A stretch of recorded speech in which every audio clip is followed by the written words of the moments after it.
Anak-anakku, sebelum kita bersenam, kita akan senam sang juara. Sambut Asian Games 2018 Jakarta Palembang, ratusan siswa Sekolah Dasar Muhammadiyah 8 di Jalan Sutorejo, Surabaya, Jawa Timur menampilkan berbagai olahraga seperti panah, juggling bola, dan basket serta senam bersama.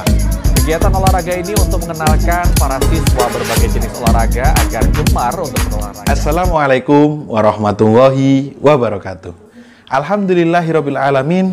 Anak-anak, pagi hari ini setelah Bapak Ibu Walas menyapa kalian melalui Fit Call, pagi hari ini kita bisa berjumpa kembali untuk melaksanakan pembelajaran. Pembelajaran tematik kali ini kita sampai di tema 6, subtema 2, pembelajaran 1. Hebatnya cita-citaku. Anak-anak, tujuan pembelajaran kita pagi hari ini adalah 1. Siswa dapat membuat karya seni puisi.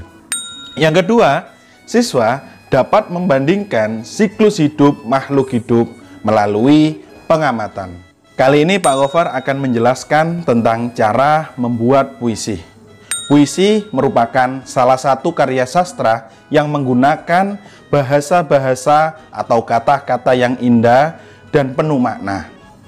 Jika anak-anak ingin membuat puisi tentang cita-cita, maka anak-anak menceritakan angan-angan tentang bagaimana cita-cita yang ingin kalian capai. Jadi sekarang jika anak-anak ingin menulis puisi tentang cita-cita, maka ceritakanlah angan-anganmu tentang cita-cita tersebut.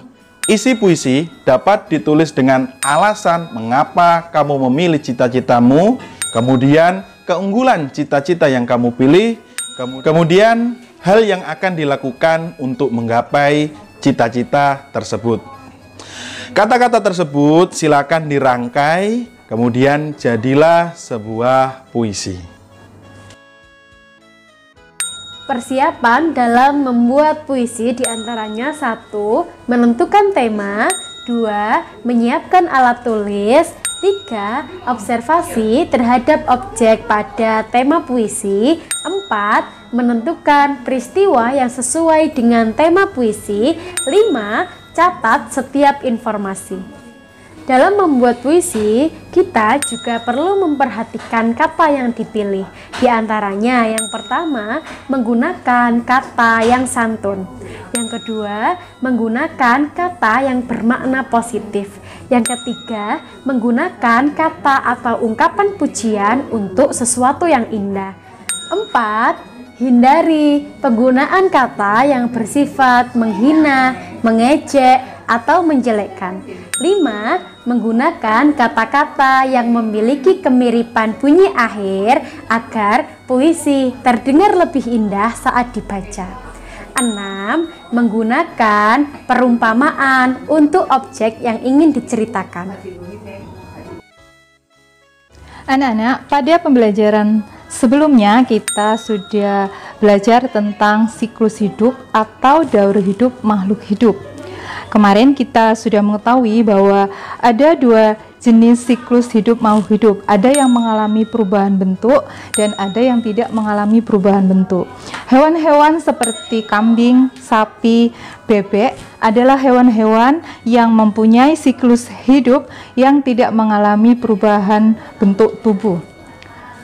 Sapi, bebek, kambing, dan lain sebagainya, mulai dari kecil hingga dewasa, bentuknya tetap sama, hanya mengalami perubahan tinggi badan dan berat badan. Sedangkan hewan-hewan yang mengalami perubahan bentuk tubuh seperti kupu-kupu, belalang, nyamuk, dan lain sebagainya disebut mengalami metamorfosis, yaitu mengalami perubahan bentuk tubuh mulai dari kecil hingga dewasa, mempunyai bentuk tubuh yang berbeda. Perubahan bentuk tubuh pada makhluk hidup yang mengalami perubahan seperti kupu-kupu, belalang, dan nyamuk disebut metamorfosis. Nah, metamorfosis ada 2 macam, yaitu metamorfosis sempurna dan metamorfosis tidak sempurna. Yang pertama yaitu metamorfosis sempurna. Metamorfosis ini terjadi pada kupu-kupu dan nyamuk. Pada metamorfosis sempurna terdapat fase dimulai dari telur, kemudian larva atau ulat, kemudian berubah menjadi pupa atau kepompong, dan yang terakhir fasenya yaitu menjadi imago atau makhluk dewasa.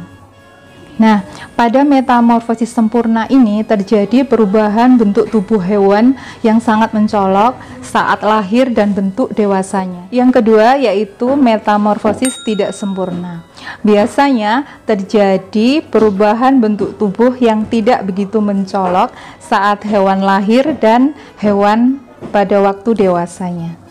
Pada saat ini, fase pada metamorfosis tidak sempurna dimulai dari telur, kemudian berubah menjadi nimfa, dan yang terakhir yaitu imago atau makhluk dewasa. Biasanya, contoh hewan-hewan yang mengalami metamorfosis tidak sempurna seperti kecoa dan belalang. Nah, anak-anak, demikian tadi pembelajaran kita pada hari ini. Semoga bermanfaat. Tetaplah semangat belajar dari rumah. Untuk lebih memahami materi pada hari ini, maka silakan kalian berlatih di buku pulpena kalian halaman 30. Kemudian buatlah puisi tentang cita-cita sebanyak 2 bait saja. Setiap bait terdiri dari 4 baris. Semoga berhasil dan kerjakanlah dengan baik tugas-tugas kalian. Segera kirim ke Walas masing-masing jika sudah selesai. Terima kasih dan mohon maaf bila ada salah. Assalamualaikum warahmatullahi wabarakatuh.